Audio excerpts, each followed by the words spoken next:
the Managing Director of the Global Rugby Leadership Institute. Yes, thank you. It's great to be here with you.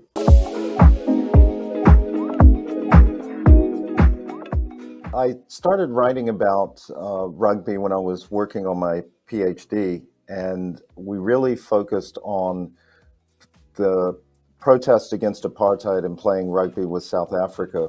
But then I got my first job in Aotearoa, New Zealand at the University of Otago. And once you get to New Zealand, the way in which rugby kind of infuses everything, it really kind of grabs you and gets a hold of you, and you start to think about how does rugby work culturally, and what does rugby mean in terms of the way it's played and in terms of how people relate to the game. So I started to write about rugby and masculine identity, thinking about how rugby promoted male values throughout the British Empire and then everywhere that rugby went. And so I started to get inside the culture of it. What makes rugby unique? And I don't think it's just masculinity. It's a teamwork, a framework, a trusting of your body to your teammates that makes rugby unique and I think more interesting than other sports.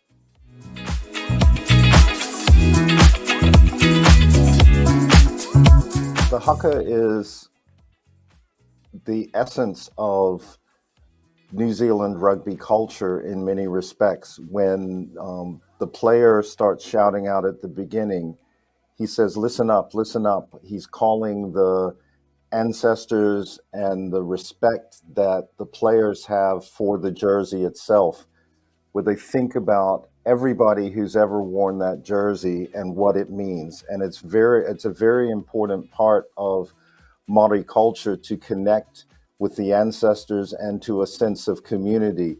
So when you're playing in, let's say, a number 8 jersey, you are just a custodian for that moment of that jersey, and you are connected to everybody who has ever worn that jersey before, as well as to all your teammates and to the people that you represent. So it's very trivializing to just call the haka a war dance. It is a cultural symbol that has deep, deep meaning to the Maori people. And in fact, in a new trade deal that New Zealand did with the UK, there were cultural protections around the haka itself. And so there is a recognition of how important this is to New Zealand culture and New Zealand society.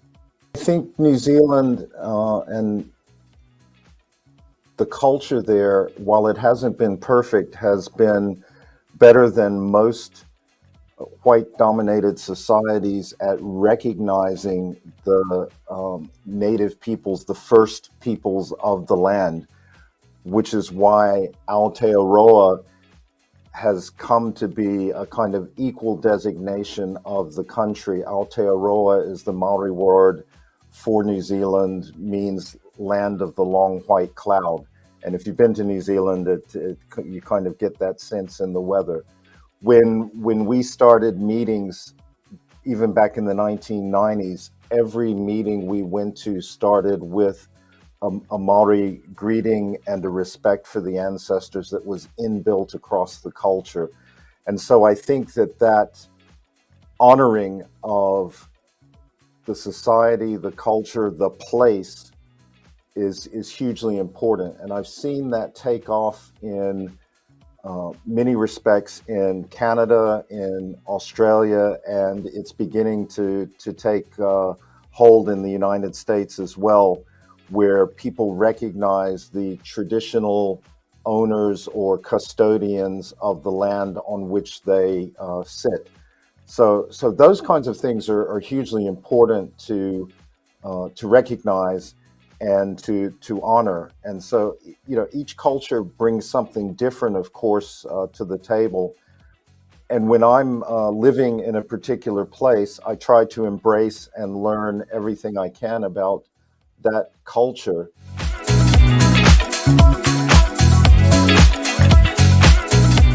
I think the notion of teamwork and of pulling together, including the way in which styles of rugby develop that are somewhat different. South Africa was known for being a very hard, sort of forward-driving, tough rugby nation with a lot of kicking for territory. That changed over time, and the style became more open. In a way, as society became more open, I think you can read maybe too much into rugby sometimes, but rugby does present itself in different ways based on different cultures. France, for example, can be very rough and tough, but also play with the greatest flair of any country. And it's that throw caution to the wind kind of mentality that can make France the very best in the world on a given day, and then on some other days, not that great. And so it changes depending on the culture. Whereas when New Zealand is playing, almost every time when you get to the last 15 minutes of the match, you feel like if it's close that New Zealand is going to win because of their power, their mental toughness, and their absolute reliance and trust on each other.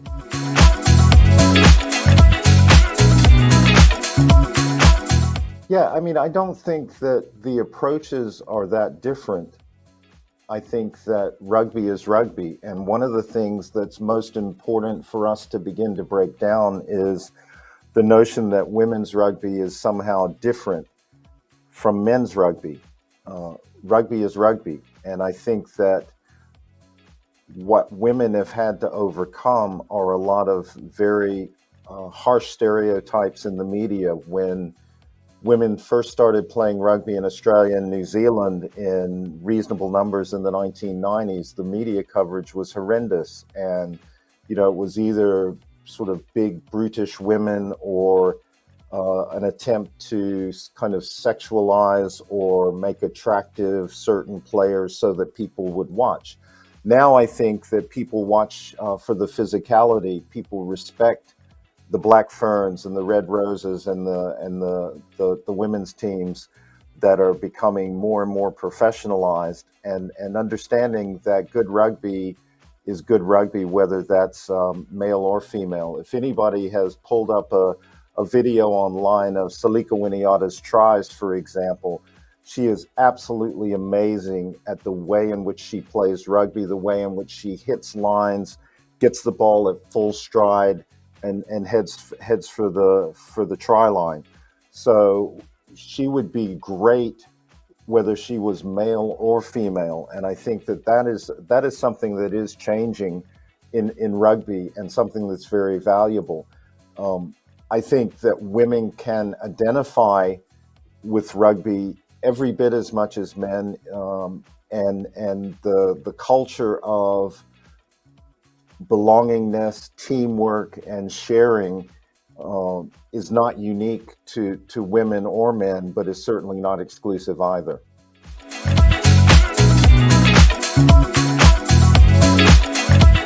I think that rugby allows you to express your individuality, yet also requires you to be part of a team.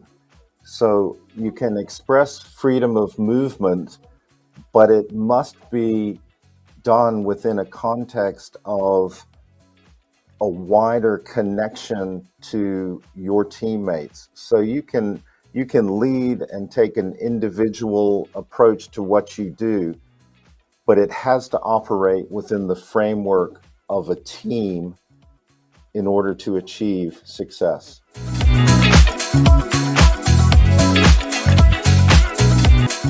A 4-volume encyclopedia of sports around the world of about a decade ago.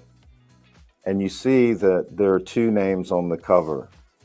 I had the original contract to do this project, but in a work where you're reliant on more than 200 contributors, you find that you can be the captain of the team, but you also need somebody who's going to take charge of the backs, or to take charge of the forwards, or to help develop the scrum, if you use rugby metaphors.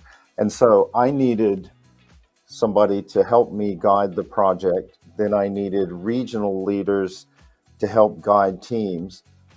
And then I also had to take initiative on occasion to write entries where people had not delivered or had missed deadlines. In other words, I had to take ultimate responsibility, even though we had a teamwork approach. And I'm telling you, Erika, this took probably 10 years off my life, gave me gray hair. But in the end of the day, we got it done. It was an excellent project, and we won an award for one of the best reference collections for 2012. And so it was super exciting at the end of the day to see how that team could come together, knowing that I led that team, but I could not have achieved success without every single person who is contributed to these volumes. And so for me, it was a way in which the mindset of rugby helps you succeed, where you take those skills of leadership, but you have to embed them in a teamwork framework in order to achieve ultimate success.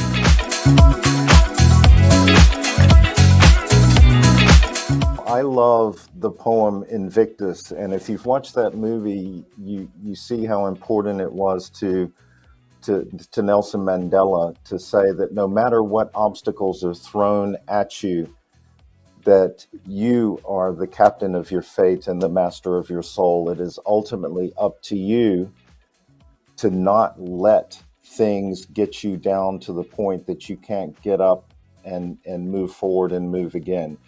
And that's whether you're thinking in yourself or within a team framework. And rugby is perfect for this, because when you get knocked down, somebody helps you back up. When you're down, maybe another person is up. And so you can achieve that balance together. But ultimately, you have to stay positive within yourself as well.